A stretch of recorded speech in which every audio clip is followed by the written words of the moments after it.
জি sir. ওকে, ঠিক আছে। তো আমাদের লাস্ট দুই টপিকের মধ্যে এটা হলো second last topic, distributed database. আর আমরা ক্লাসে হলো লাস্ট টপিকটা পড়বো, নো এসকিউএল এর যে পার্টটা আছে। ঠিক আছে, তো আজকের টপিকটা একটু স্টার্ট করি। সো ডিস্ট্রিবিউটেড ডেটাবেস, নাম শুনে এই টপিকটা মোটামুটি বোঝা যায় যে instead of using a centralized database, we will distributed the whole data into multiple fragment বা সেগমেন্ট, যেখান থেকে আমরা ডেটাগুলোকে অ্যাক্সেস করার ট্রাই করব। ঠিক আছে, মানে যিনি কনসেপ্টটা, মেইন কনসেপ্টটা কি, যে আমাদের জিনিসটা আসলে কিভাবে হয়, যে আমাদের একটা ডেটাবেস থাকে। আর ধরেন এই আমাদের কম্পিউটার কম্পিউটার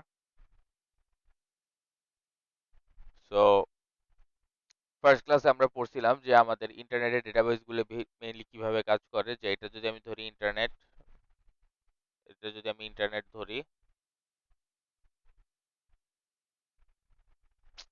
মাউস, এটা যদি আমি ইন্টারনেট ধরি, তো জিনিসটা হয় যখন আমরা আমাদের ব্রাউজার থেকে কোনো ইউআরএল প্রেস করে www.google.com বা সামথিং প্রেস যখন করি, তখন জিনিসটা ইন্টারনেটে যায় হলো নাম অনুসারে, যে গুগলের কাছে আমি যেতে যাচ্ছি, গুগলের কাছে যেতে যাচ্ছি। এখন ইন্টারনেট কি করে, google.com এইটা বলে কিন্তু সে কোনো ধরনের অ্যাড্রেস পাবে না।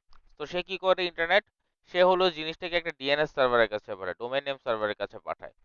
যে বলে যে এই পার্টিকুলার ইউজারটা তোমার কাছে গুগলের ইনফরমেশন চেয়েছে, তো গুগলের আইপিটা কত, বা ওর মেইনলি যে নিউমেরিক অ্যাড্রেসটা আছে ওইটা কত। তো ও ওকে পাঠায় হলো গুগল, আর ও ওকে পাঠায় হলো গুগলের আইপি অ্যাড্রেস, যেটা থাকে 192 পয়েন্ট সামথিং পয়েন্ট সামথিং, কিছু একটা এরকম একটা অ্যাড্রেস পাঠায়। সেই অ্যাড্রেস অনুযায়ী এই ইন্টারনেট থেকে ওই পার্টিকুলার সার্ভারে হিট করা হয়, যে তোমাকে রিকোয়েস্ট করা হচ্ছে। এই একটা সেন্ট্রালাইজ সার্ভার ধরে নিচ্ছি যে একটাই সার্ভার আছে। সো ও সেই অনুযায়ী রেসপন্স এখান থেকে জেনারেট করেছে, আর এই রেসপন্স এখানে এসে শো হয়। Same goes for this user as well. এখন কথা হচ্ছে, একটা জিনিস দেখেন, যে এরকম যদি আমার একটা সিঙ্গেল টিয়ার সার্ভার থাকে বা সিঙ্গেল স্টোরেজ সার্ভার থাকে, সমস্যাটা কি হয়। এখন এমন হতেই পারে যে কোনো কারণে ইন্টারনেট ডিসরাপশন বলি বা ইলেকট্রিসিটি ডিসরাপশন বলি, অর কোনো ধরনের অ্যাভেইলেবিলিটি পারপাসে, মানে কোনো কারণে আপনার সার্ভারের ইনফরমেশন লিক হওয়ার কারণে বা হ্যাকারদের অ্যাটাক হওয়ার কারণে আপনার সার্ভার কিন্তু বন্ধ থাকতেই পারে। এখন এতে করে প্রবলেমটা কি হচ্ছে, যে ধরেন কোনো ধরনের প্রবলেমের কারণে আপনার সার্ভারটা আজকে আনএভেলেবল, তো তখন যদি কেউ তাদের এই ব্রাউজার থেকে গুগলকে সার্চ করে, সেই ক্ষেত্রে এই সব কাজ করার পরে যখন রিকোয়েস্টটা হিট করা হবে, তখন কিন্তু এই সার্ভার যেহেতু আনএভেলেবল, সে কি কোনো ধরনের রেসপন্স জেনারেট করতে পারবে? না স্যার। পারবে না। তো সে করে কি হবে, যে সে এখানে এসে দেখবে যে ইউআরএল প্রবলেম বা প্রবলেম, কোনো ধরনের রেসপন্স জেনারেট করা হচ্ছে না, ইরর আসবে। তো এখন এই ধরনের প্রবলেম ওভারকাম করার জন্য একটা পদ্ধতি অবলম্বন করা হয়। So instead of using centralised database, we will be using distributed database. যে জিনিসটা হলো, আমরা একটা সেন্ট্রালাইজড ডেটাবেস না রেখে এই ডেটাগুলাকে আমরা মাল্টিপল ডেটাবেসে ভাগ করে রাখবো, এবং এই ডেটাবেসগুলা কাইন্ড অফ ইন্টারকানেক্টেড থাকবে।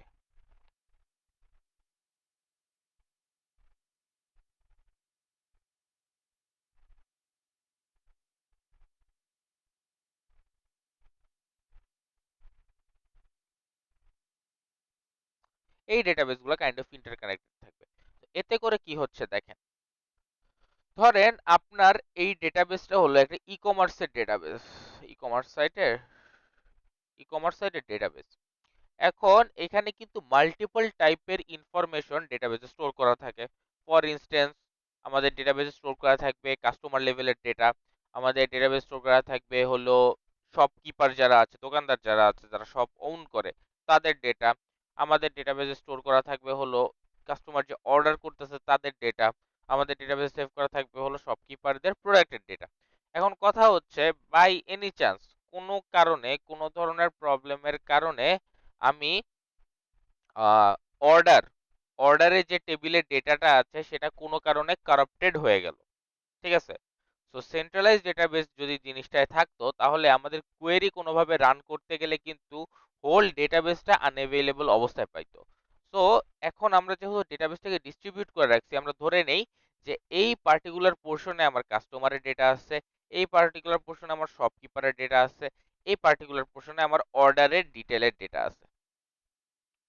এখন আমি বলতেছি যে আমার অর্ডার ডিটেলে যে ডেটাটা আছে বা টেবিলটা আছে বা ডেটাবেসটা যে আছে এই পোর্শনটা, এই জিনিসটা কোনোভাবে কম্প্রোমাইজড হয়ে গেল, যে এই জিনিসটা এখন আনঅ্যাভেলেবল, এরা একে অপরের সাথে যোগাযোগ করতে পারতেছে না। এখন কথা হচ্ছে যে এই সিস্টেমটা যদি একটা সেন্ট্রালাইজড ডেটাবেজের আন্ডারে থাকতো তাহলে কিন্তু হোল ডেটাবেসটা আমার আনঅ্যাভেলেবল হয়ে যেত। তো আগের প্রবলেমটা আমরা ফেস করতাম, বাট নাও এখন যদি কেউ তাদের ইউজার এন্ড থেকে ডেটাবেসটাকে অ্যাক্সেস করার চেষ্টা করে, তখন দেখেন এখন কি আমার হোল সিস্টেমটা আনঅ্যাভেলেবল নাকি খালি এই পোর্শনটুকু আনঅ্যাভেলেবল? স্যার ওই পোর্শনটুকু। ওই পার্টিকুলার পোর্শনটুকু, রাইট? সো এই ইউজার কিন্তু চাইলে এইটুক মানে কাস্টমারের ডেটা, শপকিপারের ডেটা ইউজ করে সে কিন্তু এই ডেটাবেসটাকে মানে এইটুক পোর্শনকে ইউজ করে সে কিন্তু ওয়েবসাইটটাকে অ্যাক্সেস করতে পারবে, তাই না? মানে আমাদের যেই অংশটুকু আনঅ্যাভেলেবল ওইটাকে আমরা বাদ দিয়ে বাকি অংশ দিয়ে কি আমরা আমার সিস্টেমটাকে রানিং অবস্থায় রাখতে পারতেছি না? জি sir. So it is the মানে মেজর বা main advantage of distributed database, যে আমরা যদি ডেটাবেসের মধ্যে পার্শিয়াল কোনো প্রবলেম বা অকারেন্স ফেস করি সেই ক্ষেত্রে কিন্তু আমরা স্টিল আমাদের সিস্টেমকে রানিং অবস্থায় রাখতে পারি। ঠিক আছে, এটা one of the major advantage. আরেকটা অ্যাডভান্টেজ কি, আমরা ডেটাবেস রেপ্লিকেশন সম্পর্কে হালকা পাতলা শুনেছি, ওই যে ওই দিন আহসান ক্লাস নিয়েছিল যে ওইখানে ডেটাবেস রেপ্লিকেশন সম্পর্কে আপনাদেরকে একটু ধারণা দিছিল। তো একটা দেখেন, যদি আমি বলতেছি যে আমি সিস্টেমটাকে আলাদা আলাদা মডিউলে ভাগ করতেছি না, মানে ডিফারেন্ট ডেটাবেসে তাদের ইনফরমেশনের এগেইনস্টে সেপারেট করতেছি না, আমরা জিনিসটাকে সেপারেট করতে যাচ্ছি এইভাবে। এখানে আমার একটা ডেটাবেস মানে ফুল ডেটাবেস, এটা আমার একটা ফুল ডেটাবেস, ও কি করতেছে এই ডেটাবেসের একটা কপি এখানে সেভ করতেছে, কপি এখানে সেভ করতেছে। এখন by any chance, by any means, যদি কোনো ধরনের হ্যাকার গ্রুপ বা এক্সটার্নাল কোনো থ্রেট আমার এই সিস্টেমকে কম্প্রোমাইজ করার মাধ্যমে সকল ডেটা লিক করে দেয় এবং যদি ডিস্ট্রয় করে দেয়, সেই ক্ষেত্রে কি আমার সিস্টেম এখন আর রানিং অবস্থায় থাকবে? যদি একমাত্র ডেটাবেস এটা হইতো, থাকবে না। কিন্তু আমরা তো এখানে কপি ক্রিয়েট করে রাখছি, right? Copy one, copy to, দুইটা কপি ক্রিয়েট করে রাখছি। তো বাই এনি চান্স কোনো কারণে যদি আমার একটা পার্টিকুলার সার্ভারের ডেটা ডিস্ট্রয় করে ফেলা হয়, তখন কিন্তু আমরা আমাদের সিস্টেমকে রানিং অবস্থায় রাখতে পারবো using one of its copy, right? আমার কাছে ডেটাবেসের মেইন সার্ভারের ডেটা ডিলিট হয়ে গেল, বাট এক সেট অফ কপি বা দুই সেট অফ কপি আমি আগে থেকেই করে রাখছি হোল ডেটাবেসের। হয়তো ওই কপিতে ওই ডেটাবেসের সকল ইনফরমেশন অবস্থিত নাই, ধরেন আমি 1 মাস আগে এই ডেটাবেসের কপি এখানে রাখছি, সো এই রিসেন্ট মান্থের হয়তো ইনফরমেশনগুলি অ্যাভেলেবল নাই, বাট এই পার্টিকুলার কপি কি আমার সিস্টেমকে রানিং রাখার জন্য সাফিসিয়েন্ট না? জি স্যার। তো এই তো আমার ডেটা যদি কোনোভাবে কম্প্রোমাইজ হওয়ার মাধ্যমে ডিস্ট্রয় হয়ে যায়, তখন using the copy of the database we can keep our system running. তো দুইটা major advantage, particular first one is কি, যে পার্টিকুলার যদি মডিউল ডিস্ট্রয় হয়ে যায় বা প্রবলেম হয়, রিমেইনিং মডিউল দিয়ে আমরা সিস্টেমকে রানিং রাখতে পারি। সেকেন্ড ওয়ান কি, যদি আমার হোল ডেটাবেসের একটা রেপ্লিকেশন বা একটা কপি থাকে, সেই ক্ষেত্রে আমরা যে মেইন ডেটাবেসটা যদি ডিলিট হয়ে যায় বা ডিস্ট্রয় হয়ে যায়, সেই ক্ষেত্রে আমরা কপি ইউজ করে আমার সিস্টেমকে রানিং অবস্থায় রাখতে পারি। এই দুইটা হচ্ছে major advantage of distributed database. ঠিক আছে, তো দেখি একটু ফর্মাল ভাষায় আমরা দেখি জিনিসগুলোকে কিভাবে ডিসক্রাইব করা হয়েছে। তো মেইনলি কি বলছে দেখেন, a distributed database is a collection of interconnected database spread across multiple location. ঠিক আছে, so instead of keeping one database আমরা এই ডেটাবেসটাকে ফ্র্যাগমেন্ট করে বা ডিস্ট্রিবিউট করে ডিফারেন্ট লোকেশনে এর ফ্র্যাগমেন্ট গুলিকে রাখতেছি এবং এরা একে অপরের সাথে ইন্টারকানেক্টেড। ঠিক আছে, স্যার এটা কি সেম সার্ভারে থাকতে পারে নাকি ভিন্ন সার্ভারে রাখতে পারবো আমি? সার্ভার বলতে আমি লোকেশন বোঝাচ্ছি এখানে। ধরি যে মানে ডিফারেন্ট সার্ভার ডিফারেন্ট লোকেশনে আছে। ধরেন এটা আছে আমার অস্ট্রেলিয়াতে, হুম। এটা আছে আমার নিউ ইয়র্কে, এটা আছে আমার ধরেন কোথায় বলবো, চায়নাতে। চায়নাতে মানে এটা ইউএসএ আর কি। যাই হোক, এটা আছে চায়নাতে। তো তারা ডিফারেন্ট লোকেশনে ডিফারেন্ট সার্ভারে আছে, বাট তারা একে অপরের সাথে কোনো না কোনো ওয়েতে ইন্টার কানেক্টেড। ঠিক আছে, তারা একে অপরের সাথে connected. This is the concept. So data is stored in multiple physical site but appears as a single database to user। এখন দেখেন, আমি বলতেছি এখানে কাস্টমারের ডেটা, এখানে শপকিপারের ডেটা, এখানে অর্ডার ডিটেলস এর ডেটা। ঠিক আছে, তো আপনি ধরেন বাংলাদেশে বসে আছেন, আপনি বাংলাদেশে বসে আছেন। এখন কথা হচ্ছে, আপনি হলো এই ওয়েবসাইটটাকে অ্যাক্সেস করতে যাচ্ছেন, এই ই কমার্স ওয়েবসাইটটাকে। তো আপনি যখন লগ ইন করবেন, আপনার ইনফরমেশন দিয়ে যখন লগ ইন করবেন, তো আপনি একজন কাস্টমার, আপনি যখন লগ ইন করবেন তখন আপনার ক্রেডেনশিয়ালটা চেক কোন ডেটাবেজের মাধ্যমে হবে, এই পার্টিকুলার ডেটাবেজের মাধ্যমে যেখানে কাস্টমারের ইনফরমেশন। এরপর আপনি চাচ্ছেন হলো যে আমি একটা প্রোডাক্ট বাই করব। সো প্রোডাক্ট বাই করার জন্য কি আপনি একটা শপকিপারের প্রোফাইলে বা শপকিপারের স্টোরে গিয়ে জিনিসটাকে বাই করবেন, রাইট? ধরেন আপনি একটা কিবোর্ড বাই করবেন, তো ওই কিবোর্ডটা কোন কোন শপকিপার লিস্ট করছে তার ওয়েবে মানে বা তার প্রোফাইলে, আপনি তো ওইখান থেকেই কিবোর্ডগুলি বাই করতে পারবেন, রাইট? সো এই প্রোডাক্ট ডিটেলগুলি কি আপনি শপকিপারের এন্ড থেকে এই ডেটাবেস থেকে পাবেন।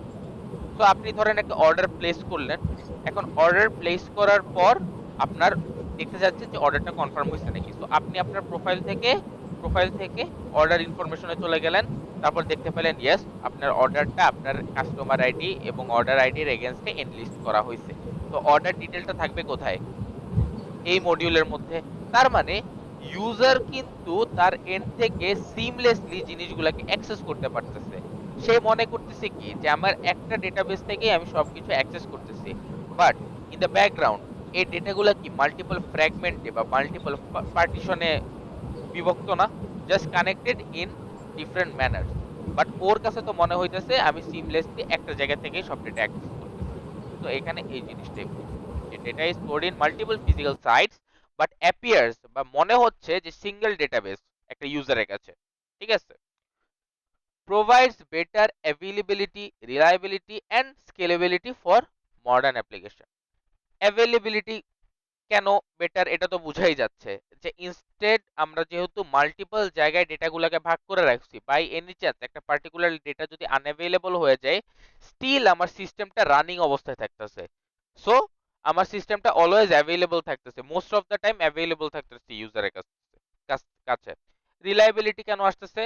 যেহেতু ডেটা ব্রিচ হওয়ার পরও সিস্টেমটাকে আমি রানিং অবস্থায় রাখতে পারতেছি, তার মানে আমি এই সিস্টেম আর্কিটেকচারের উপর বেশিরভাগ রিলাই করতে পারি ইনস্টেড অফ সেন্ট্রালাইজড ডেটাবেস।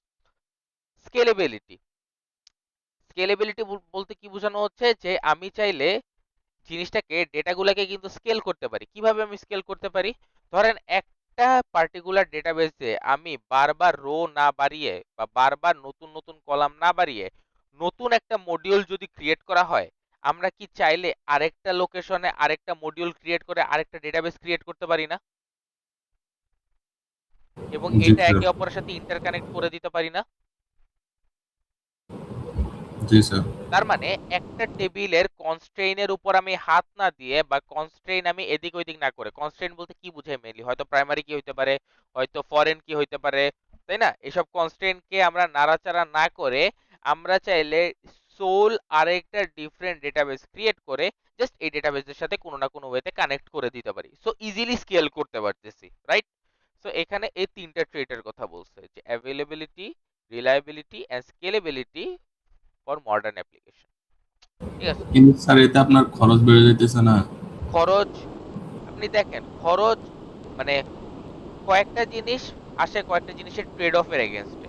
ঠিক আছে, আপনি খরচের কথা চিন্তা করে আপনি ধরেন ডেটাগুলাকে একটা সার্ভারের মধ্যে রাখলেন, বাট আপনি চিন্তা করেন যদি এই ডেটাটা কোনোভাবে লিক হয়, কম্প্রোমাইজ হয় বা ডিলিট হয়, সেই ক্ষেত্রে আপনার যে ক্ষতিটা হবে সেটা কি আপনার এই খরচের চেয়ে বড় হবে না? হুম, জি স্যার। মানে জিনিসটা তো এমনই, এই খরচের চেয়ে বড় হবে। মানুষ আসলে ডিস্ট্রিবিউটেড ডেটাবেস কখন ক্রিয়েট করে? তখন তখন ক্রিয়েট করে যখন তাদের ডেটা হিউজ পরিমাণে হয়, বা তারা ডিস্ট্রিবিউটেড ডেটাবেসটা ক্রিয়েট করার জন্য যে পরিমাণ খরচ হবে সেই খরচটা তাদের এই ইনফরমেশনের কাছে নগণ্য, তখনই কিন্তু তারা এই আর্কিটেকচারে শিফট করে। ঠিক আছে, তাদের সিকিউরিটি যখন তাদের মেইন পারপাস হয়, বা ডেটা অ্যাভেলেবিলিটি যখন তাদের মেইন পারপাস হয়, তো এখানে আপনার বুঝতে হবে যে আপনার প্রায়োরিটিটা কোনটা। আপনার কস্টিং যেটা, সেটা আপনার প্রায়োরিটি মানে মেইন প্রায়োরিটি, নাকি আপনার ইনফরমেশনের সিকিউরিটি এটা আপনার মেইন প্রায়োরিটি, নাকি আপনার সিস্টেমকে অলওয়েজ রানিং অবস্থায় রাখা এটা আপনার মেইন প্রায়োরিটি। ঠিক আছে, বুঝতে পারছেন? মানে ট্রেড অফ কিন্তু আছে, একটা জায়গায় তো জি ইনভেস্ট স্যার। করতে হবে আপনার। ওকে, সো কেন আমরা ডেটাবেস ইউজ করি? তো অবশ্যই ইমপ্রুভ পারফরম্যান্স। এখন একটা জিনিস দেখেন, পারফরম্যান্স কিভাবে আমার এনহ্যান্স হইতেছে। আমি এটাকে একটু কাটি। পারফরম্যান্স কিভাবে এনহ্যান্স হইতেছে, ধরেন এটা আমার একটা সেন্ট্রালাইজড ডেটাবেস, এটা আমার একটা ডিস্ট্রিবিউটেড ডেটাবেস। সেন্ট্রালাইজড ডিবি, এটা আমার ডিস্ট্রিবিউটেড ডিবি। ঠিক আছে, এখন একটা ইউজার এন্ড থেকে আমি ধরেন কোনো কিছু রিকোয়েস্ট করতেছি, ধরেন লগ ইন করতে যাচ্ছি, লগ ইন ক্রেডেনশিয়াল আমার চেক করবে। সো ও কি করবে, ও বলতেছে যে আমাকে লগ ইন ক্রেডেনশিয়াল চেক করতে হবে। তো সে কি করবে, সে হলো ফার্স্টে এই ডেটাবেসের কাছে যাবে।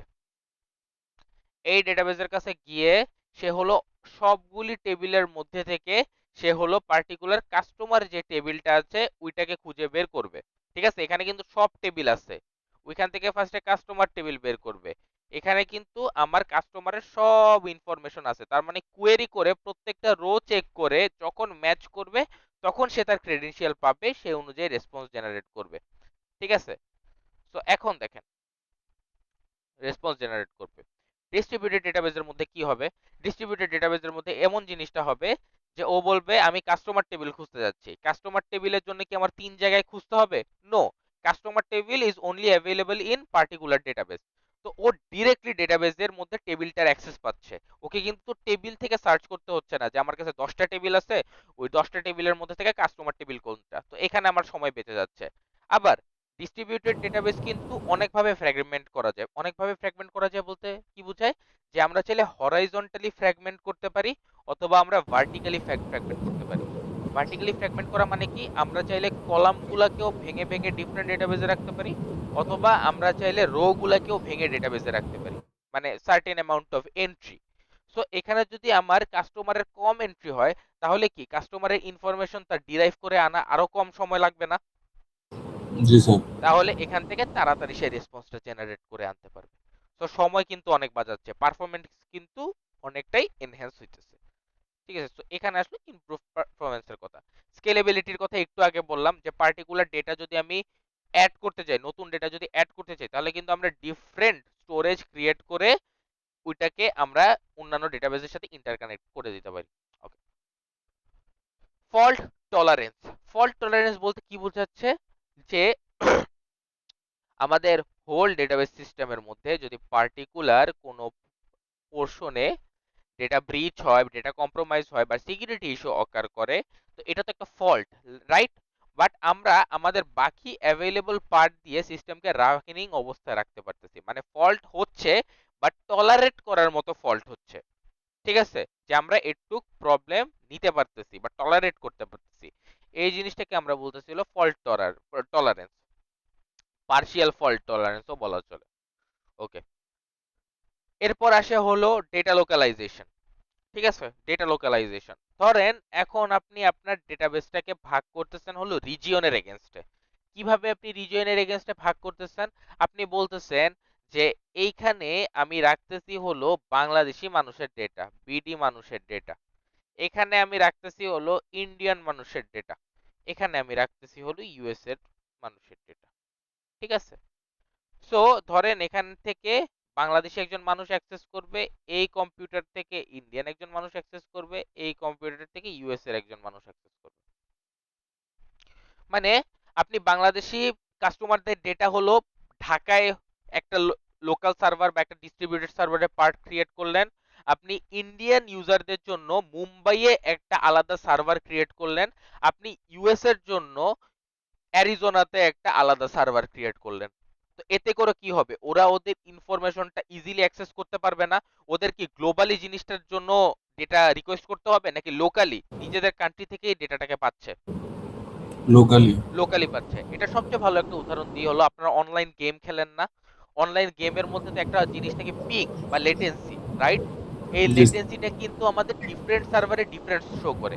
বাই মানে আপনারা যদি কোনটার উদাহরণ দিই, ধরেন আপনারা ভ্যালোরেন্ট খেলতেছেন, তো ওইখানে দেখবেন যে আপনারা ডিফারেন্ট সার্ভার সিলেক্ট করতে পারেন, Singapore server, Indian server, Hong Kong এর সার্ভার। সো বাংলাদেশ থেকে যখন জিনিসগুলোকে অ্যাক্সেস করবেন, আপনি দেখতে পারবেন সিঙ্গাপুর সার্ভার এবং ইন্ডিয়ান সার্ভারে আপনাদের পিং অনেক কম। আবার ডিপেন্ড করে দেখবেন যে সিঙ্গাপুর সার্ভার থেকে ইন্ডিয়ান সার্ভারে আপনার পিং অনেক কম। এটার কারণ কি?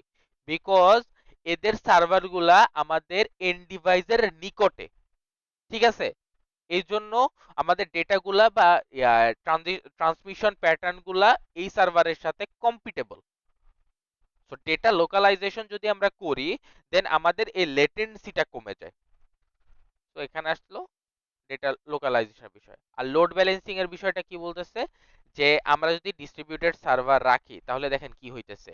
ধরেন অনেক অনেক ইউজার একই সাথে রিকোয়েস্ট সেন্ড করতেছে, তাহলে রিজিয়ন ওয়াইজ যদি আমি ডেটাবেস গুলাকে ভাগ করে রাখি, তাহলে কি লোড গুলা ডিস্ট্রিবিউটেড হয়ে যায় না?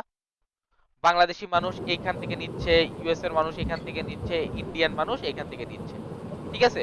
সব ডেটাবেসে দেখেন একটা একটা ইউজারে হিট করতেছে। বাট আমার যদি সেন্ট্রালাইজ একটা ডেটাবেস থাকতো, তাহলে সমস্যাটা কি হতো, যদি এই তিনটা ইউজার একসাথে হিট করতো, তখন কি সে সেন্ট্রালাইজ জিনিসটার মধ্যে হিট করতো না? তখন জি স্যার। লোডটা বেশি পড়তো, রাইট? লোড বেশি পড়া মানে সিস্টেমটা একটু স্লো ডাউন হয়ে যাওয়া। তো স্যার তখন হ্যাঁ, তখন কি স্যার মানে একজনেরটা কাজ শেষ হওয়ার পর ধান আরেকজনের এপিআই হিট করবে, এরকম করে করে যাবে না? জিনিসটা হলো এখানে আসে হলো সিরিয়ালাইজেবিলিটির বিষয়, ঠিক আছে? এটা তো আপনাদের পড়ানো হয় নাই। তো আমরা যে আইসোলেশনের বিষয়টা পড়ছি মনে আছে অ্যাসিড প্রপার্টিতে? হুম হুম হুম। হ্যাঁ। তো ওইখানে মেইনলি আইসোলেশন মেইনলি কি কাজ করে, যে প্যারালালি সব থ্রেড গুলাকে রান করে।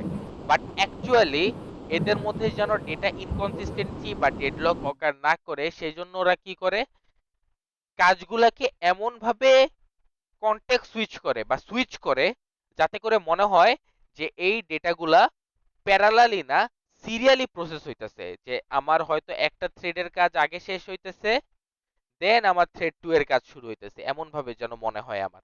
এমন ভাবে তারা ইন্টার প্রসেস কমিউনিকেশন করে, দুইটা প্রসেসের মধ্যে এমন ভাবে কন্টেক্সট সুইচ করে। সো সমস্যাটা হচ্ছে যে একই সাথে যদি তিনজন হিট করে, তখন সমস্যাটা হবে যে আমার ডেটাগুলোকে প্রসেস করতে হবে এমন ভাবে যেন মনে হয় যে একটার কাজ আগে শেষ হয়েছে, দেন সেকেন্ডের কাজ শেষ হয়েছে, যেন তারপরে মনে হয় যেন থার্ডের কাজ শেষ হয়েছে। তো একজনকে কিন্তু একটু বেশি সময় ওয়েট করতে হইতেছে, ঠিক আছে? আবার লোড যদি বেশি পড়ে যায়, দেন সিস্টেমগুলোকে ডেটা ডিস্ট্রিবিউট করতেও কিন্তু সময় আমার বেশি প্রয়োজন। তো লোড ব্যালেন্সিং এর কাজটা এখানে হইতেছে ডিস্ট্রিবিউটেড ডেটাবেসের মধ্যে, যে এটা সোললি একজন কানেক্ট করতেছে, এটা সোললি একজন কানেক্ট করতেছে, এটা সোললি একজন কানেক্ট করতেছে, ঠিক আছে? ওকে। এখন ক্যারেক্টারিস্টিক এর মধ্যে কি কি আসছে? ডেটা ডিস্ট্রিবিউশন, অবশ্যই আমার ডেটাগুলা একটা জায়গায় রাখার জায়গায় আমরা মাল্টিপল জায়গায় ডেটাগুলাকে ভাগ করে দিচ্ছি। রেপ্লিকেশনের বিষয়টা আসতেছে, যে আমরা চাইলে এক একটা ডাটার মাল্টিপল কপিজ সেভ করে রাখতে পারি। এতে করে কি হচ্ছে, যদি পার্টিকুলার কোনো ডেটাবেসের ডেটা আমার ডিলিট হয়ে যায়, সেই ক্ষেত্রে আমরা ওই রেপ্লিকেটেড ভ্যালু বা কপির যে ভ্যালুটা ছিল ওইটা দিয়ে আমরা সিস্টেমটাকে আবার রানিং অবস্থায় নিয়ে যেতে পারি। ট্রান্সপারেন্সির বিষয়ে কি বলছে, যে user C a single local database not multiple location, ঠিক আছে?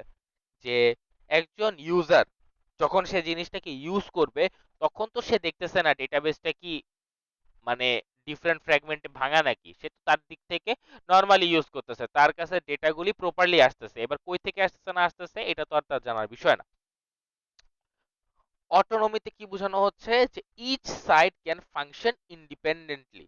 তার মানে আমরা যখন এই ডেটাগুলাকে অ্যাক্সেস করতে চাবো, তখন যদি ডেটাগুলা এমন ডেটা না হয় যে ক্রস কানেকশনের ডেটা, ধরেন ইউজারের সাথে সরি কাস্টমারের সাথে শপকিপারের ডেটা ম্যাচ করা লাগতেছে, বা মানে কোনো অর্ডার প্রসেস করা লাগতেছে, এইসব ইন্টারকানেক্টেড ইনফরমেশন ছাড়া যদি এমন হয় যে শুধু কাস্টমারের ডেটা দেখতে যাচ্ছি বা আমার ডেটা আমি দেখতে যাচ্ছি বা শুধু শপকিপারের ডেটা আমি দেখতে যাচ্ছি, তাহলে কিন্তু ফাংশনগুলা ইন্ডিপেন্ডেন্টলি কাজ করবে। ঠিক আছে?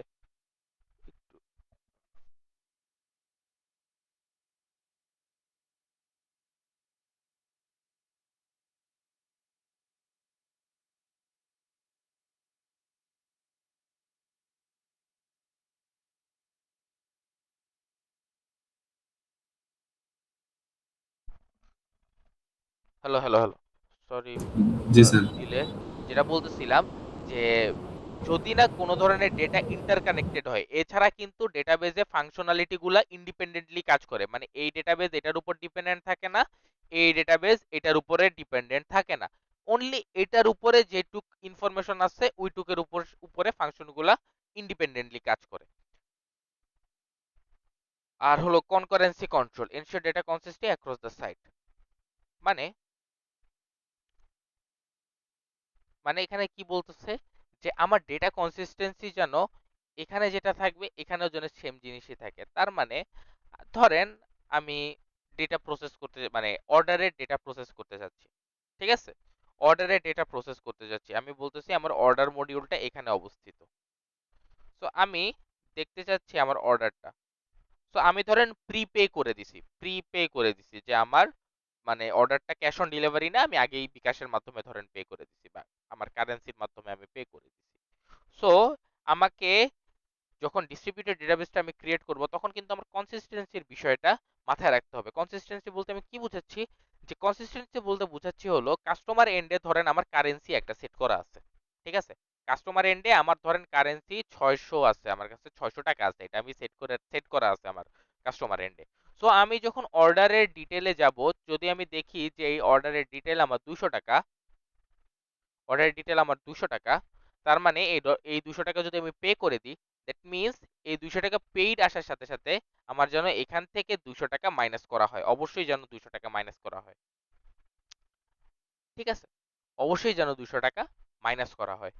তো এই ধরনের কনসিস্টেন্সির কথা বলা হচ্ছে। এখন আপনারা বলতে পারেন যে স্যার এটা আবার বলার কি হইলো যে আমি 200 টাকা দিছি তো অবশ্যই আমার 200 টাকা এখান থেকে কাটা হবে। হ্যাঁ, অবশ্যই কাটা হবে, সেন্ট্রালাইজড ডেটাবেজে জিনিসটা ইজি। বাট এখানে দেখেন যেহেতু ডেটাবেস গুলা কোনো না কোনো ওয়েতে ইন্টারকানেক্টেড, এই কানেকশনটা স্ট্যাবলিশ করার সময় এই কনস্ট্যান্ট গুলি অবশ্যই মেনটেন করতে হবে।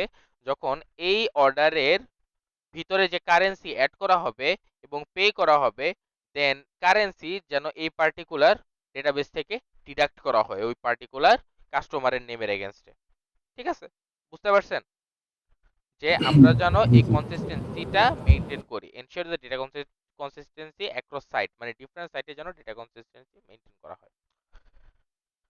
এখন ডিস্ট্রিবিউটেড ডেটাবেজের কয়েকটা টাইপ আছে, একটা হলো হোমোজেনিয়াস আর একটা হলো হেটারোজেনিয়াস। হোমোজেনিয়াস বলতে কি বোঝায়? হোমোজেনিয়াস বলতে বোঝায় হলো যে আমরা ধরেন একটা ডেটাবেসকে এই তিন ভাগে ভাগ করছি, এই তিন ভাগে যে ভাগ করছি এই তিনটা ভাগই যেন সেম টাইপের ডেটাবেস হয়। সেম টাইপের ডেটাবেস বলতে কি, যদি এটা রিলেশনাল ডেটাবেস হয় তাহলে যেন রিলেশনাল ডেটাবেসই হয়, মানে তিনটাই যেন রিলেশনাল ডেটাবেস হয়। যদি এটা ওরাকলের হয় তাহলে এটাও যেন এই তিনটাই যেন ওরাকলের হয়। যদি এটা নো এসকিউএল হয় তাহলে এই তিনটাই যেন নো এসকিউএল হয়। এটাকে বলতেছে হোমোজেনিয়াস ডিস্ট্রিবিউটেড ডেটাবেস, যে সেম টাইপের ডেটাবেস তিনটা বা মাল্টিপল টাইপে ভাগ করে নেওয়া হচ্ছে। ঠিক আছে? রেপ্লিকেশন, এই দেখেন এক্সাম্পল দিচ্ছে replication of MySQL database across cloud region, যে তিনটা ডেটাবেসে ধরেন ভাগ করা হয়েছে, তিনটাই আমার মাইএসকিউএল। তাহলে আমার হেটারোজেনিয়াস কোনটা? আমার হেটারোজেনিয়াস হচ্ছে যে আমরা আমাদের ডেটাবেসকে ভাগ তো করব, ধরেন এই তো তিনটা ভাগে ভাগ তো করা হয়েছে, বা তিনটা টাইপ আলাদা। ধরেন এটা হয়তো ওরাকলের, এটা হয়তো মাইএসকিউএল এর, এটা হয়তো মঙ্গোডিবি মানে হলো নোএসকিউএল এর আর কি। ঠিক আছে? তিন টাইপের, তিন ওয়েতে আমি ডেটাটা স্টোর করতেছি। ঠিক আছে? এটাকে আমরা বলতেছি হেটারোজেনিয়াস ডিস্ট্রিবিউটেড ডেটাবেস। ওকে, এখন আমরা একটু দেখি ডিস্ট্রিবিউটেড ডেটাবেজের মানে টাইপ। স্যার মানে হেটারোজেনাস আছে তো স্যার ম্যাচ করতে চায় না ডাটাবেস, হ্যাঁ একটা হ্যাঁ একটার বুঝি সাথে নাই কনফ্লিক্ট করে। স্যার একটা হেটারোজেনাস তো একটা এটা একটার সাথে হ্যাঁ কনফ্লিক্ট হ্যাঁ করে। হ্যাঁ হ্যাঁ, তখন ডেটাগুলোকে প্রসেস করতে হয় কিভাবে? এখান থেকে দেখেন, এখান থেকে ডেটাগুলোকে নিতে হয়, এখান থেকে যদি মানে ক্রস টেবিল থাকে আর কি, এখান থেকে কিছু ডাটা এবং এখান থেকে কিছু ডাটা মার্জ করতে হবে। সেক্ষেত্রে কি করতে হবে? এখান থেকে ডেটা নিতে হবে, এখান থেকে ডেটা নিতে হবে, নিয়ে এদেরকে সেম ফরম্যাটে কনভার্ট করে মার্জ করে দেন ইউজারের কাছে পাঠাতে হবে। বুঝতে পারছেন? এখন অবশ্যই এখান থেকে আপনি জেসন ফরম্যাটে ডেটা নিলেন, এখান থেকে আপনি টেবুলার ফরম্যাটে ডেটা নিলেন, দুইটা ডেটা তো অবশ্যই মার্জ করতে পারবেন না, তাই না? তো তখন ডেটাগুলোকে একটা ফরম্যাটে কনভার্ট করে দেন ইউজারের কাছে পাঠাতে হবে। আমি বলতেছি স্টোরিং মেথডের কথা, ঠিক আছে? ডিফারেন্ট ওয়েতে আমরা স্টোর করতে পারি হেটারোজেনিয়াস ডিস্ট্রিবিউটেড ডেটাবেসের মধ্যে, ঠিক আছে? এটা বলা হচ্ছে way, one of the way. বুঝতে পেরেছেন? জি স্যার। ওকে, এখন ডেটাবেসের আর্কিটেকচার নিয়ে আমরা একটু কথা বলি। সো ক্লায়েন্ট সার্ভার আর্কিটেকচারের কথা তো আমরা ফার্স্ট ক্লাসে বলছিলাম, এই তো এটা ক্লায়েন্ট সার্ভার, যে ক্লায়েন্ট রিকোয়েস্ট করে ইন্টারনেটের কাছে, ইন্টারনেট সার্ভারের কাছে পাঠায়, সার্ভার থেকে ক্লায়েন্টের কাছে চলে আসে। দিটস ক্লায়েন্ট সার্ভার বা টু টিয়ার আর্কিটেকচার আমরা যেটাকে বলি। আরেকটা আর্কিটেকচার আছে হলো ডিসেন্ট্রালাইজড মানে ডিস্ট্রিবিউটেড, সেটা হলো peer to peer architecture. Peer to peer architecture বলতে কি বোঝায়? যে এই একটা পার্টিকুলার পিসি চাইলে ইউজার হিসেবেও কাজ করতে পারে, ইভেন এই পিসিটা একটা সার্ভার হিসেবেও কাজ করতে পারে। আমরা অনেক সময় যদি একটা কি বলে ওয়েবসাইট হোস্ট করি, আমরা কি চাইলে নিজেদের পিসি থেকে হোস্ট করতে পারবো না? জি স্যার। আমরা পারবো। এখন ওইটার ইউআরএল যদি আমি আমার ফ্রেন্ডের সাথে শেয়ার করে দিই, সে কি ওই ইউআরএল এর থ্রুতে আমার PC as a hosting site use করে ওই ওয়েবসাইটকে রান করতে পারবে না? জি স্যার। পারবে। আবার আমি কি আমার পিসি থেকে ওই পার্টিকুলার ওয়েবসাইটটা রান করতে পারবো না? জি স্যার। সো এটাকে আমরা বলতেছি পিয়ার টু পিয়ার আর্কিটেকচার, যে একটা particular PC as a host plus as a user কাজ করতে পারবে, ঠিক আছে? Okay sir. এরপর আসতেছে হলো মাল্টি ডেটাবেস আর্কিটেকচার। এটার মধ্যে কি হয়, যে একটা মেইন ডেটাবেস থাকে, এই মেইন ডেটাবেস গুলাকে ডিফারেন্ট ডেটাবেসে ভাগ করা হয়। সো যখন একটা পার্টিকুলার ইউজার এই কোয়েরি করে, তখন এই কোয়েরির রিকোয়েস্টটা ফার্স্টে এখানে আসে, এখানে আসার পর সে দেখে যে ওই পার্টিকুলার ইনফরমেশনগুলি আমি কই স্টোর করে রাখছি, দেন ওই পার্টিকুলার ডেটাবেসে যায়, ওই ডেটাবেস থেকে কোয়েরিটা ইউজ করে এসে ডেটাবেসকে এখানে রিটার্ন করে, মানে ডেটাগুলা মেইন ডেটাবেসে রিটার্ন হয়, মেইন ডেটাবেস থেকে ওই পার্টিকুলার ইউজারের কাছে রিটার্ন হয়। এটাকে বলতেছে হলো multi database architecture. Different database operate independently but share a common interface, ঠিক আছে?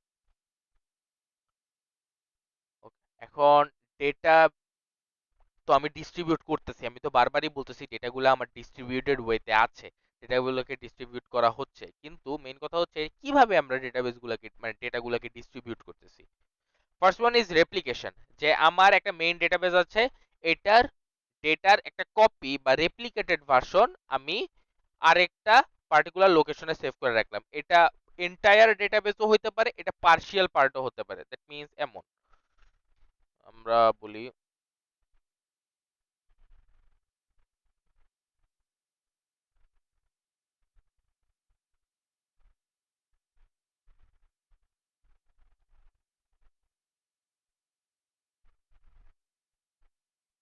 এটা আমার ধরেন একটা মেইন ডেটাবেস, ঠিক আছে?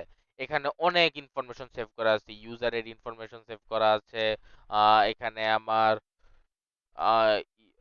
ইউজারের ইনফরমেশন আছে, শপকিপারের ইনফরমেশন আছে, অর্ডারের ইনফরমেশন আছে, ঠিক আছে? সবকিছুর ইনফরমেশন আছে। এখন ডেটা রেপ্লিকেশন বলতে বোঝানো হচ্ছে, হয় আমি এই সম্পূর্ণ ডেটাবেসের একটা রেপ্লিকেটেড ভার্সন রাখবো সম্পূর্ণ, অথবা যেটুক আমার ইম্পর্টেন্ট, যে যেটুক ডেটা আমার খরচ করলে একবারে মানে নষ্ট হলে একবারে আমার সিস্টেম ডাউন খেয়ে যাবে, সেই পার্টিকুলার ডেটার আমি হয়তো ব্যাকআপ রাখতে পারবো, হয় entire database or sensitive information যেটুক, ধরেন আমি বলতেছি ইউজারের ইনফরমেশনটা খুব সেনসিটিভ, এটা নষ্ট হলে একবারে আমার ডেটাবেস শেষ, তো আমি ইউজারের ডেটাবেস চাইলে একটা রেপ্লিকেশন ক্রিয়েট করে রাখতে পারি বা একটা কপি ক্রিয়েট করে রাখতে পারি, ঠিক আছে? তাহলে জিনিসটা কি হয়, যে কোনো ধরনের ডেটা যদি কম্প্রোমাইজ হয়ে যায়, সেক্ষেত্রে এই কপি থেকে একজন পার্টিকুলার ইউজার এই সিস্টেমটাকে অ্যাক্সেস করতে পারে। এটা হলো আমার রেপ্লিকেশন। এরপর আসে হলো ফ্র্যাগমেন্টেশন, যে এখন আমি কোনো আমার ডেটা এমন ভাবে মানে রেপ্লিকেট করব না আর কি, কোনো আমার এরকম একটা ডেটাবেস আছে, ইউজার আছে, শপকিপার আছে, অর্ডার আছে, এখন আমি ডেটা হয়তো রেপ্লিকেট করব না, আমি ডেটা ফ্র্যাগমেন্ট করব বা ভাগ করব। তো আমি কি করতে পারি, চাইলে ইউজারের ডেটা, এই পার্টিকুলার ডেটা নিয়ে আমি একটা টেবিল ক্রিয়েট করতে পারি, শপকিপারের ডেটা নিয়ে আমি একটা টেবিল ক্রিয়েট করতে পারি, অর্ডারের ডেটা নিয়ে আমি একটা মডিউল ক্রিয়েট করতে পারি। ঠিক আছে, এটাকে আমরা বলতেছি ফ্র্যাগমেন্টেশন, মানে এই পুরা ডেটাবেসটার ছোট ছোট পোর্শন আমি আলাদা করে আলাদা ডেটাবেস ক্রিয়েট করতেছি, দ্যাটস ফ্র্যাগমেন্টেশন। এখন এটার ওয়ে আছে কিছু, একটা হলো হরাইজন্টালি ফ্র্যাগমেন্টেশন, একটা হলো ভার্টিক্যালি ফ্র্যাগমেন্টেশন, একটা হলো হাইব্রিড ফ্র্যাগমেন্টেশন। ঠিক আছে, যদি আমরা কলাম গুলাকে ডিস্ট্রিবিউট করি বা যদি আমরা টেবিল গুলার অনুযায়ী আমি ডিস্ট্রিবিউট করি, এখানে কি আমি টেবিল গুলিকে সরাই ফেলছি না, এটা হলো আমার ভার্টিক্যাল মানে ভার্টিক্যাল ফ্র্যাগমেন্টেশন। ঠিক আছে, অথবা আমরা যদি এমনেও ডিস্ট্রিবিউট করি যে আমার মেইন ডেটাবেসে আছে হলো কাস্টমারের customer ID, customer name, customer location. ঠিক আছে, আইডি 1 2 3 নিলাম, নেম দিলাম RSK, লোকেশন দিলাম ঢাকা, চট্টগ্রাম, খুলনা। ঠিক আছে, এখন আমি যদি কলাম আইডি এবং কলাম নেম এটুককে আলাদা করে আলাদা ডেটাবেজে রাখি, আর এই লোকেশনকে আমি আলাদা করে আলাদা ডেটাবেজে রাখি, এই ফ্র্যাগমেন্টেশনকে বলা হবে হলো ভার্টিক্যাল ফ্র্যাগমেন্টেশন। ঠিক আছে, এই জিনিসটাকে বলা হবে ভার্টিক্যাল ফ্র্যাগমেন্টেশন। আবার আমরা যদি এইভাবে জিনিসগুলোকে ডিস্ট্রিবিউট না করে এইভাবে ডিস্ট্রিবিউট করি যে আমি 1 নাম্বারের ইনফরমেশন একটা ডেটাবেজে রাখলাম, 2 আর 3-এর ইনফরমেশন আমি আরেক ডেটাবেজে রাখলাম, এই জিনিসটাকে কি বলে? এই জিনিসটাকে বলবে হলো হরাইজন্টাল ফ্র্যাগমেন্টেশন, যে রোজ আর ডিস্ট্রিবিউটেড, দ্যাটস হরাইজন্টাল ডিস্ট্রিবিউশন বা ফ্র্যাগমেন্টেশন। আর ভার্টিক্যাল ফ্র্যাগমেন্টেশন বলতে বোঝায় হলো কলাম আর ডিস্ট্রিবিউটেড অ্যাক্রস সাইট। ঠিক আছে, লাস্টে আরেকটা আছে হাইব্রিড ফ্র্যাগমেন্টেশন, এখানে আমি চাইলে কলামও স্প্লিট করতে পারি এবং সাথে সাথে রোজও স্প্লিট করতে পারি। ঠিক আছে, দুইটাই মার্জ করে স্প্লিট করলাম, সেটাকে আমরা বলতেছি হাইব্রিড ফ্র্যাগমেন্টেশন। এখানে একটা এক্সাম্পল দিছে যে ডেটা ফ্র্যাগমেন্টেশনের, যে ইউএস এর ইউজারদের ডেটা নিউ ইয়র্কে রাখছি, ইউরোপের ইউজার ডেটা লন্ডনে রাখছি, এশিয়ার ইউজারদের ডেটা আমি সিঙ্গাপুর সার্ভারে রাখছি। ঠিক আছে, সো নিজেদের লোকালাইজ মানে ডেটা লোকালাইজেশনের কথা বললাম না, সো ডেটা যদি লোকালাইজড হয় তাহলে তারা তাদের ইনফরমেশনগুলি তাড়াতাড়ি অ্যাক্সেস করতে পারতেছে। এখন আসি হলো কি কি চ্যালেঞ্জ হতে পারে, কি কি মানে প্রবলেম আমার হতে পারে আর কি। ডেটা কনসিস্টেন্সির প্রবলেমের কথা হইতে পারে, কারণ সেন্ট্রালাইজ ডেটাবেসে যখন আমার কাজগুলি চলতো তখন এই আপডেটের কাজগুলা বলি বা ইনসারশনের পর পর সাথে সাথে আমার আপডেটের কাজগুলা বলি, এগুলি কিন্তু আমরা ইজিলি করতে পারি। সো ডেটা আমরা কনসিস্টেন্ট রাখার ইজিলি করা যায় আর মানে সেন্ট্রালাইজ ডেটাবেসে। বাট এই সেম জিনিসটা যখন আমরা ডিস্ট্রিবিউটেড ডেটাবেসে করব, তখন একটা পার্টিকুলার টেবিলে অপারেশন পারফর্ম করে সাথে সাথে এটার সাথে যেই ডেটাবেসটা কানেক্টেড এটার উপরেও কিন্তু আমাদের অপারেশন মানে পারফর্ম করতে হয়। So extra line of codes are needed to execute that. So এটা হলো আমার একটা ওভারহেড বা চ্যালেঞ্জ, ডেটা কনসিস্টেন্সি। এখন কথা হচ্ছে আরেকটা বিষয় আসতেছিল নেটওয়ার্ক ফেলিয়ার।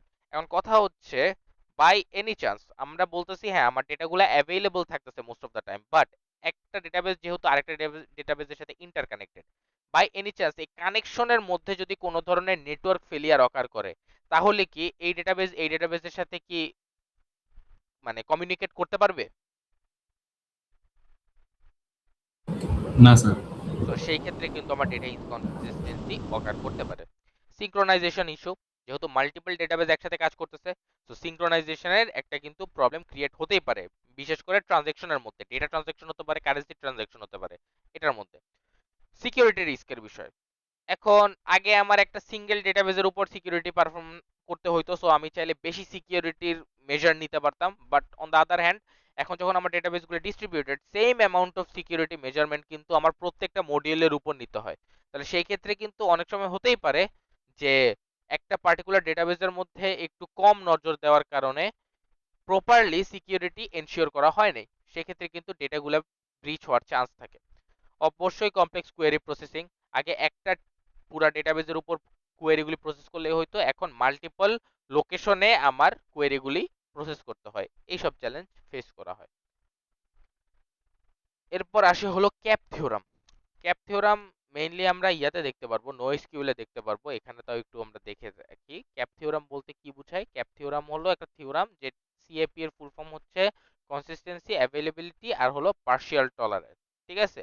সো এই ক্যাপ থিওরামের একটা মজার বিষয় হলো যে এই ডিস্ট্রিবিউটেড ডেটাবেস অনলি দুইটা এনশিওর করতে পারে। সো আমি সেটটা যদি দেখি, জিনিসটা হলো কাইন্ড অফ এরকম যে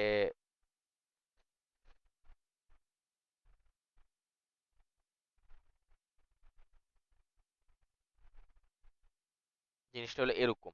এটাকে আমি যদি বলি কনসিস্টেন্সি সি, অ্যাভেলেবিলিটির এ আর পার্শিয়াল টলারেন্সের পি, তাহলে আমাদের সিস্টেমগুলি হয়তো এটা ইনশিওর করতে পারবে এপি, মানে অ্যাভেলেবিলিটি অ্যান্ড পার্শিয়াল টলারেন্স, না হয় এটা ইনশিওর করতে পারবে সিএ, কনসিস্টেন্সি অ্যান্ড অ্যাভেলেবিলিটি, না হলে এটা ইনশিওর করতে পারবে কনসিস্টেন্সি অ্যান্ড পার্শিয়াল টলারেন্স। ঠিক আছে? জিনিসটা একটু দেখি কিভাবে। ধরেন আপনাদের কাছে একটা ডেটাবেজ আছে, সেটার মধ্যে কোনো ধরনের প্রবলেম অকার করলো। ঠিক আছে? কোনো ধরনের প্রবলেম অকার করলো, আমি বলতেছি যে আমার কাছে একটা ডেটাবেজ আছে, ডিস্ট্রিবিউটেড ডেটাবেজ আছে, এরা একে অপরের সাথে কানেক্টেড।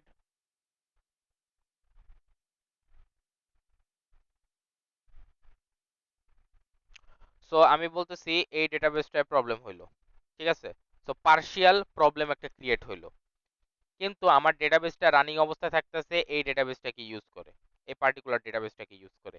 সো এক্ষেত্রে কি, সে পার্শিয়াল টলারেন্সটা মানছে, আর হলো আমার সিস্টেমটা অ্যাভেলেবল আছে এটা জিনিস মানছে। এই দুইটা জিনিস মানছে। এখন দেখেন এটার মধ্যে কনসিস্টেন্সির প্রবলেমটা কিভাবে ক্রিয়েট হয়। ধরেন বাই এনি চান্স এই ডেটাবেসের সাথে এই ডেটাবেস এমন ভাবে কানেক্টেড যে যদি কোনো ধরনের ট্রানজ্যাকশন অকার করে, তাহলে এই টেবিলেও আপডেট হবে, এই টেবিলেও আপডেট হবে। সো আমি বলতেছি যে আমার সিস্টেমটা অ্যাভেলেবল আছে এবং সিস্টেমে একটা ডেটাবেসে প্রবলেম, বাট বাকি দুইটা রানিং আছে, সো পার্শিয়াল টলারেন্সও আছে। বাট আমি কি এখন কনসিস্টেন্সি এনশিওর করতে পারতেছি?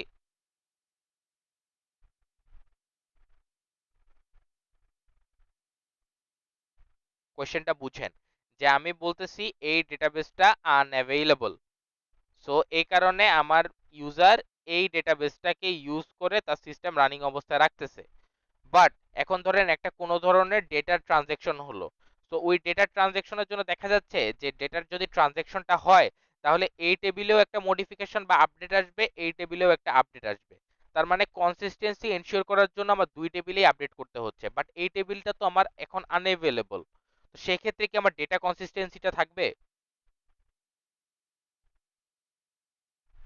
না হ্যালো? স্যার। হ্যাঁ, ডেটা কনসিস্টেন্সি থাকবে না। তো এখানে আমার অ্যাভেলেবিলিটি আছে, পার্শিয়াল টলারেন্স আছে, কিন্তু কনসিস্টেন্সি নাই। একটা গেল। এরপর আসি হলো সি এর বিষয়, মানে কনসিস্টেন্সি আর অ্যাভেলেবিলিটি আছে, সেক্ষেত্রে আমার পার্শিয়াল টলারেন্স থাকা যাবে না। দেখেন আপনি, এখন আমি বলতেছি যে এটা আমার অল ওকে, অল গুড, এই তিনটা ডেটাবেজই আমার অল গুড। তো সিস্টেমটা আমার রানিং অবস্থায়ও আছে, কোনো ধরনের ডেটা মডিফিকেশন করা হলে তাহলে সিস্টেমটার মধ্যে কনসিস্টেন্সিও বজায় রাখতেছে। সেই ক্ষেত্রে আমার রিকোয়ারমেন্টটা কি লাগতেছে, যে কোনো ধরনের প্রবলেম আমার ডেটাবেজে অকার করা যাবে না। সো পার্শিয়াল টলারেন্সের বিষয় কিন্তু আসতেছে না। তো এখান থেকে আমার সি এ এনশিওর হইলো। এখন আমি দেখি সিপি এর বিষয়টা, যে আমি বলতেছি আমার কনসিস্টেন্সি এনশিওর করতেছি আমি। ঠিক আছে? আমি কনসিস্টেন্সি এনশিওর করতেছি আর বলতেছি পার্শিয়াল টলারেন্সও ওকে। আমি বলতেছি হলো যে এখন আমার এই ডেটাবেসটা নষ্ট হয়ে আছে, এখন আমি এই ডেটাবেস আর এটাকে ইউজ করব, সো পার্শিয়াল টলারেন্স ওকে। আর আমি বলতেছি এখন আমার ডেটা ট্রানজ্যাকশন হলে এই টেবিলে মডিফিকেশন প্রয়োজন, এই টেবিলে মডিফিকেশন প্রয়োজন, এই টেবিলে কোনো ধরনের মডিফিকেশন আর দরকার নাই। তাহলে সেই ক্ষেত্রে কি হইতেছে, আমার ডেটার কনসিস্টেন্সিও মেনটেন হচ্ছে, যে এই টেবিলেও আপডেট হচ্ছে, এই টেবিলেও আপডেট হচ্ছে, কোনো প্রবলেম হচ্ছে না, সো কনসিস্টেন্সিও মেনটেন হচ্ছে। বাট এই টেবিলে ধরেন এমন ইনফরমেশন আছে যেটা আমার ইউজার অ্যাক্সেস করতে চাচ্ছে, যেটা এই দুই টেবিলের কাছে নাই, সেই ক্ষেত্রে আমার ডেটাটা কি অ্যাভেলেবল থাকতেছে?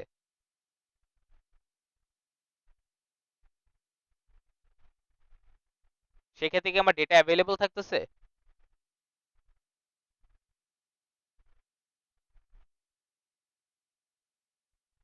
হ্যালো?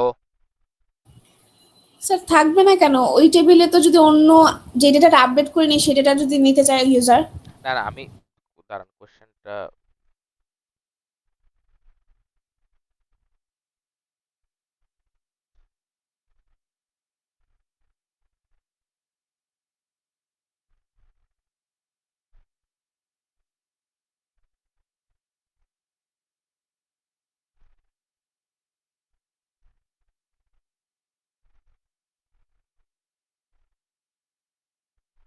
ঠিক আছে, ধরেন একটা ইউজার, এই ডেটাবেসগুলি একে অপরের সাথে কানেক্টেড।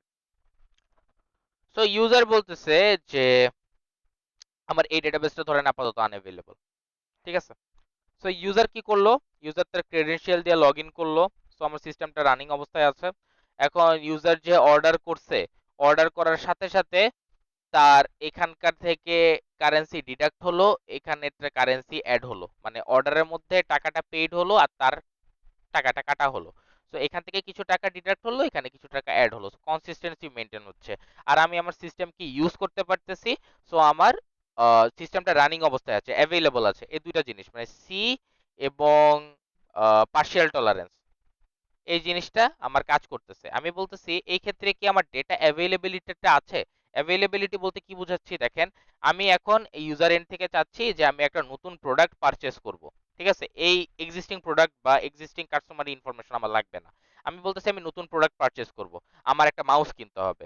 তো এই মাউসের ইনফরমেশন কি আমার এই ডেটাবেস থেকে আনতে হবে না, শপকিপার এনলিস্ট করছে কি করে নাই, এই ডেটাবেস থেকে আনতে হবে না। জি স্যার। হ্যাঁ, এখন কথা হচ্ছে এই ডেটাবেসটা তো আমার অ্যাভেলেবলই না। তাহলে কি আমি এখন পারচেসের জন্য নতুন অর্ডার যে প্লেস করব, এটার জন্য কি আমি আগে ওই প্রোডাক্টগুলিকে কি এখন দেখতে পারবো? যেহেতু এই ডেটাবেস নাই, আমি কি প্রোডাক্টগুলিকে দেখতে পারবো? না। তাহলে আমার কি, তার মানে এই ডাটাগুলো আমার আনঅ্যাভেলেবল অবস্থায় আছে না, আনঅ্যাভেলেবল অবস্থায় আছে না। জি স্যার। সো এই ক্ষেত্রে আমার অ্যাভেলেবিলিটি চলে যাচ্ছে আর কি। তো এটাই বললাম আমরা যে ডেটাবেস মানে ডিস্ট্রিবিউটেড ডেটাবেসের মধ্যে যে এই ক্যাপ থিওরামের মধ্যে আসলে আমরা যে কোনো দুইটাকে মানে অ্যাচিভ করতে পারি, একটা কোনো না কোনো ওয়েতে মিস চলে যায়। আচ্ছা, এখন রিয়েল ওয়ার্ল্ড সিস্টেমে এগুলি কোথায় ইমপ্লিমেন্ট করা হয় সাধারণত, মানে বা কোথায় ইমপ্লিমেন্ট এখন হচ্ছে? ফেসবুক, টুইটার কোম্পানি এরাই ইউজ করতেছে। ক্লাউড স্টোরেজের কথা যদি আমরা চিন্তা করি, গুগল ড্রাইভের কথা বলতে পারি, ড্রপবক্সের কথা বলতে পারি, আরো অনেক টেরাবক্সের কথা বলতে পারি, এরাও কিন্তু এইসব ডিস্ট্রিবিউটেড সার্ভার ইউজ করতেছে। ব্যাংকিং সিস্টেম, ইন্টারন্যাশনাল ট্রানজ্যাকশন যদি হয় এগুলির কথা, আচ্ছা ইন্টারন্যাশনালের কথা বাদ দিই, আমরা ব্রাঞ্চ ওয়াইজ ট্রানজ্যাকশনের কথা যদি চিন্তা করি, সেখানে ব্যাংকিং সিস্টেমের মধ্যেও কিন্তু ডিস্ট্রিবিউটেড ডেটাবেস ইউজ করা হচ্ছে। ই কমার্স সাইট যেগুলি অল ওভার দ্য ওয়ার্ল্ড মানে অপারেট করে, অ্যামাজন বলি, আলিবাবা বলি, তারপরে আলি এক্সপ্রেস বলি, এগুলি এগুলি সবগুলি কিন্তু তাদের প্রোডাক্টের ইনভেন্টরি থেকে শুরু করে ট্রানজ্যাকশন এভরিথিং তাদের রিজিওনাল ডেটাবেস থেকে দেন তাদের মেইন ডেটাবেসে শিফট করে। তো এখানেও আমার ডেটাবেসগুলো ডিস্ট্রিবিউটেড আছে। অ্যাডভান্টেজের কথা এতক্ষণ সব বলা হলো, যে অ্যাভেলেবিলিটির বিষয়টা থাকে, স্কেলেবিলিটির বিষয়টা থাকে, ফাস্টার অ্যাক্সেস, যদি ডেটা লোকালাইজড হয় তাহলে তাড়াতাড়ি অ্যাক্সেস করা পসিবল হয়, বেটার ফল্ট টলারেন্স, যে একটা পার্টিকুলার মডিউল নষ্ট হয়ে থাকলেও আমার সিস্টেমটা রানিং অবস্থায় আমরা চাইলে রাখতে পারি, ঠিক আছে। তো এই normal conclusion. So distributed database এই পর্যন্তই। সো এখান থেকে কি ধরনের কোয়েশ্চেন থাকতে পারে, সিনারিও বেস কোয়েশ্চেন থাকতে পারে, এবং ওইখানে আপনাদের বলতে পারে যে এই পার্টিকুলার সিনারিওতে কি প্রবলেম হইতেছে ডিস্ট্রিবিউটেড ডেটাবেসে, বাট এটা কিভাবে সলভ করতে পারে, অথবা ডিস্ট্রিবিউটেড ডেটাবেসের কোন পার্টটা এখানে প্রবলেম হিসেবে কাজ করতেছে, ঠিক আছে। এরকম সিনারিও বেস কোয়েশ্চেন থাকতে পারে। বড় স্লাইড না, এটা একটু দেখে নিয়েন আপনারা ভালো মতো, মানে যা পড়াইছি ওইখান থেকেই তো অবশ্যই আসবে, একটু ভালো মতো গো থ্রু করবেন, ঠিক আছে। ও, একটু